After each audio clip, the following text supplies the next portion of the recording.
Hello YouTube, how are you guys doing? I hope you're doing great. Welcome to Mesoamerica, your place for Mesoamerican myth, knowledge, and magic. Today I want to talk to you about the great and majestic city of Teotihuacan. And the reason why I want to talk about this city is because the History Channel claims some outlandish things about this particular city. They go from aliens to these were the caves of Chicomochtoc, which were the cradle of creation for the Aztecs. Anyway, there's so much crazy stuff in the History Channel. So we will try to set the record straight. Thank you very much, and let's go.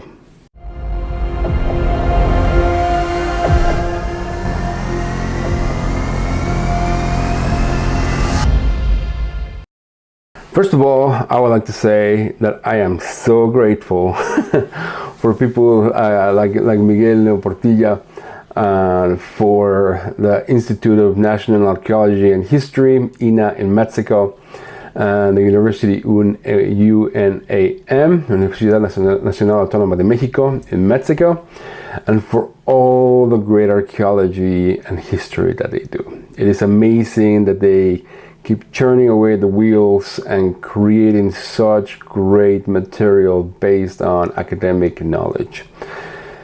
Because without them, we will only have the History Channel making up weird stories that only seems to be giving them ratings, but have absolutely nothing to do with the real history and with what was the real path of their history to us.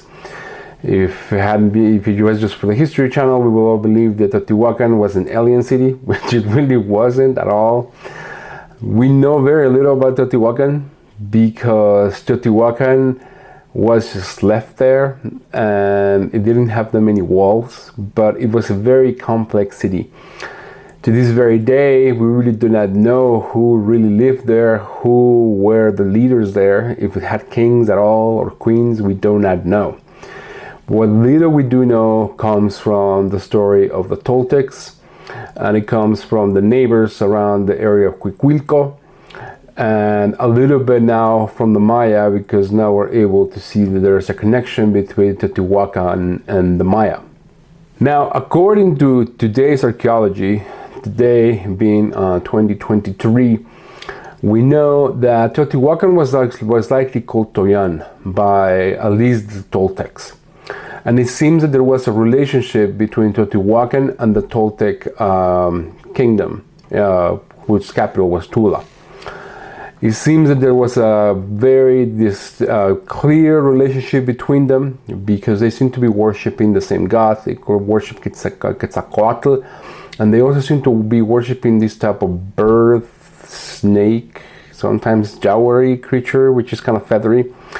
We do not know that much about the creature. We don't know that much about the cult because it did not seem to survive all the way down to the Aztec times. We know a lot, well, a little bit more than the Teotihuacans.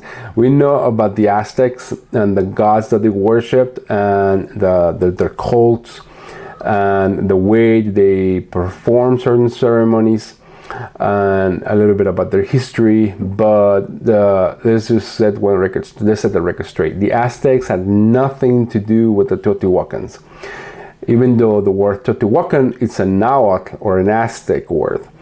It just basically means city of the gods, because the Aztecs did not know what the city was called. It is now that we're able to find some archaeology, thanks to Miguel Portilla, that we are kind of leaning to believe that the city original's name was Tojan. With the Teotihuacan also dispatched this great architecture and engineering as far as like even aqueducts or water conduction throughout the city, and all these wonderful marvels. We really do not even know what was the writing system. The evidence seems to lean to the fact that they seem to have a type of Mayan writing system. They seem to be doing the dots and the bars like the Maya, and they also had circular glyphs like the Maya. Now, according to the Toltecs, or the Toltec Legends, and the reason why we even get Toltec Legends is because of the Aztecs. The Aztecs were able to have a communication with the last kind of remains of the Toltec kingdom, and we're able to get a little bit information about the Teotihuacans, even though the Toltecs didn't really quite have the whole full story either, because he was kind of like long gone. Teotihuacan had already fallen by that time. And it seemed like it fell around 500 AD due to some drought, and there seems to be a type of weird ritualistic departure and also destruction of the city. Hence probably why we cannot find any written records of Teotihuacan from the Teotihuacans. But before there was Teotihuacan, there was Cuicuilco. And Cuicuilco was a very mysterious city. They certainly seems, it was kind of designed kind of like Atlantis, or at least how Plato describes Atlantis, where there's like a circular main pyramid in the heart or center of the city, and then the streets seem to be just circles. And so it is not like most Maya or Chichimecan cities where like there are different temples placed everywhere depending on how the water flew. Cuicuilco was a little bit more kind of like centralized, and it just it came out in like circles. You can go to like a little bit. Some of the remains in Cuicuilco is by the Faculty of Archaeology in UNAM in Mexico City. And the reason why I'm speaking about Cuicuilco is because the Toltec said that one of the biggest immigrants into Teotihuacan, if not the kind of like the founders of Teotihuacan, was Cuicuilco. And this is very important to know, because Cuicuilco was destroyed by a volcanic eruption by the volcano Xitle. And it was this volcanic eruption that gave power to Teotihuacan. The reason why is because after a volcanic eruption, there's obsidian. And obsidian was the main driving force for the economy and even the cult and the tradition, the culture of Teotihuacan. Obsidian was used as we use metals today. It was used for knives, it was used for weapons, it was used for almost everything. To this day, we still use knives. To this day, we still use some type of swords. And so if you had to build a sword, you had to build, at that time, you had to build it out of obsidian. The Aztecs used to call theirs macohuitl. And they also had these javelins they used to put on their forearms called the atl. And they were one of the primary tools for warfare for the Aztecs, and also, of course, for the Maya and also the surrounding tribes. And so, therefore, the control of Teotihuacan was crucial, because that is, like as in Europe, it was the control of steel. Whoever controls steel is able to conquer the other tribes or the other people. And so obsidian was the Mesoamerican equivalent to steel. And this was not only one of the primary reasons why they had probably so much power, but also that they had so much leverage in commerce. Now we know that the Teotihuacans did in fact conquer many Maya regions, and so these may lead also to the belief that the Teotihuacans were, the original Teotihuacans were probably also Mayan, or at least some of them were Mayan. And this gives a little bit even more of a mystery, and gives us more clues as to try to figure out who were these people. Because there were many migrations from the Maya, particularly from cities like El Mirador. There's Calakmul, there's Palenque. There were many different people that had to leave El Mirador. And Teotihuacan could have been one of them, or at least some of the founders or some of the people that immigrated into Teotihuacan probably came from El Mirador. And if there's any reason, any indication that the History Channel believes there's the city that came out of nowhere, like they claim Teotihuacan was, is El Mirador. El Mirador is incredible.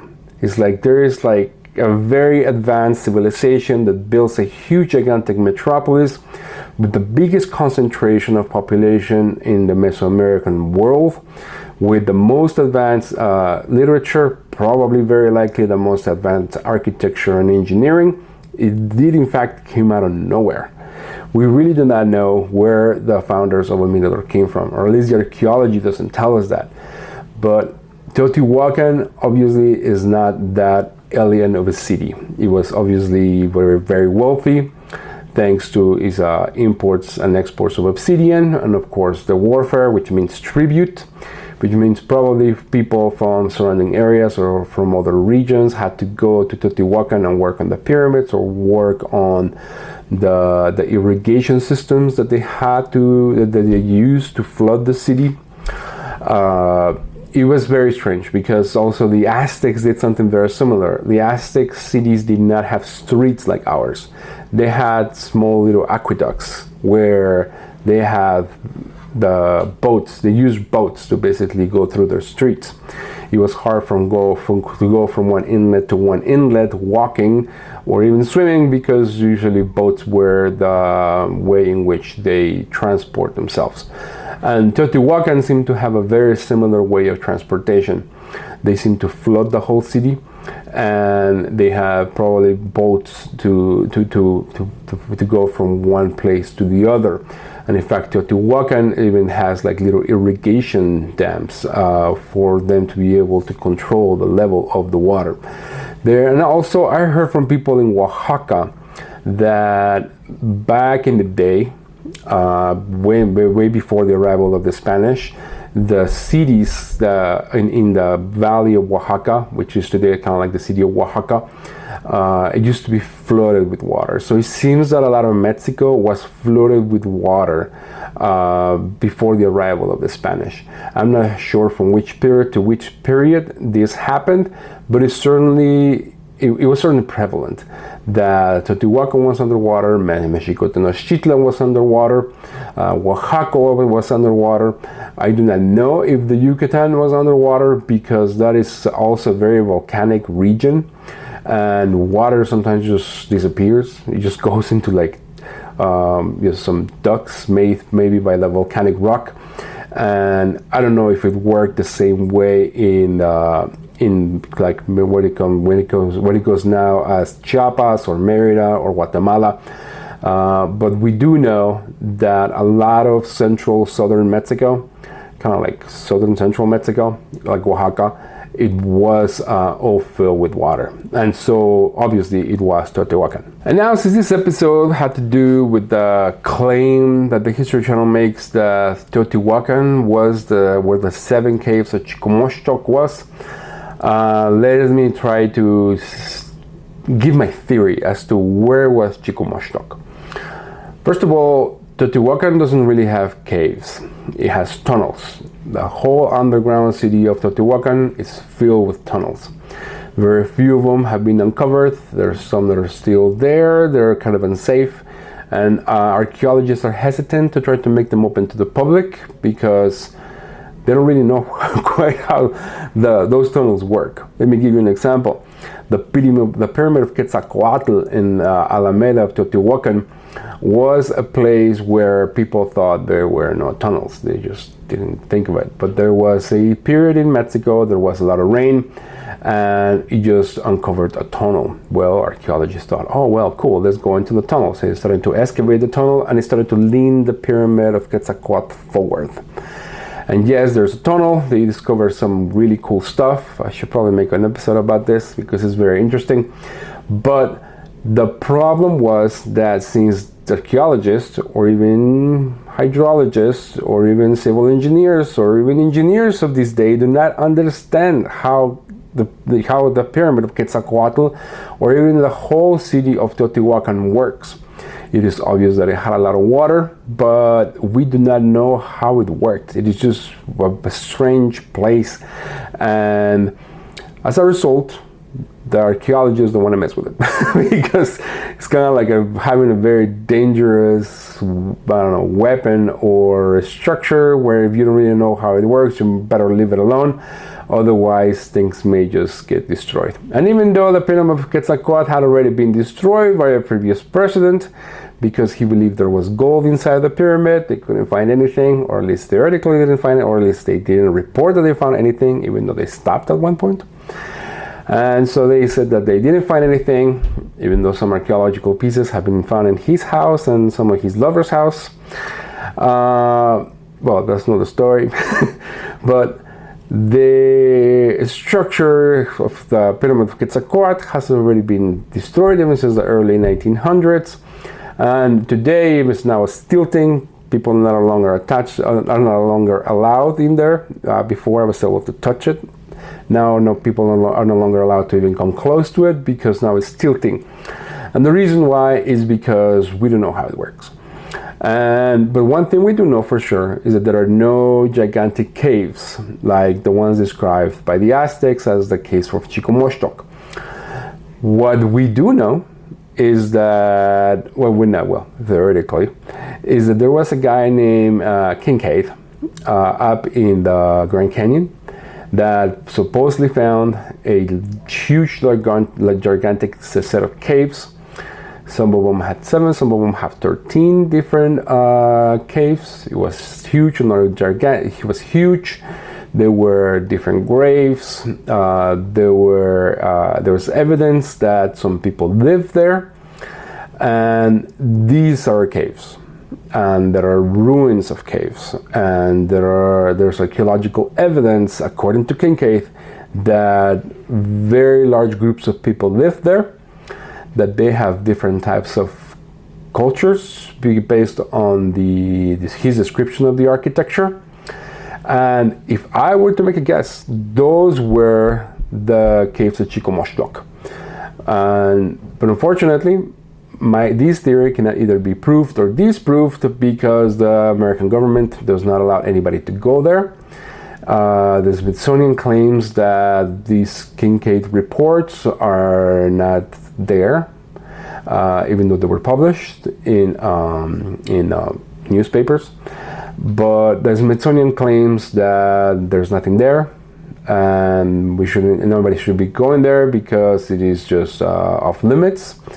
But it's just very suspicious. But there is a common description of many different nations of either northern Native Americans like the Apache, the Navajo, the Sioux, or the Utes, or the Aztecs, or the Toltecs, or many Chichimecan tribes, the Otomi.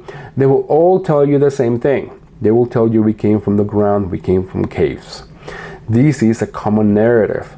Now, a lot of these nations did not really have communication with one another. Like, for example, let's say the Sioux. The Sioux did not know that the Aztecs existed. The Aztecs did not know that the Sioux ever existed. Or, the Apache, for example, have very little communication with Central Mexico, but yet they're all telling the same story. And they all seem to have very similar migrations from that particular region. And so I would like to believe that there is some truth to it. And also not only because of these Kincaid caves, also because of the ruins of Chaco Canyon. Chaco Canyon was obviously a large religious complex that no one really knows who built it. No one really knows what really happened there.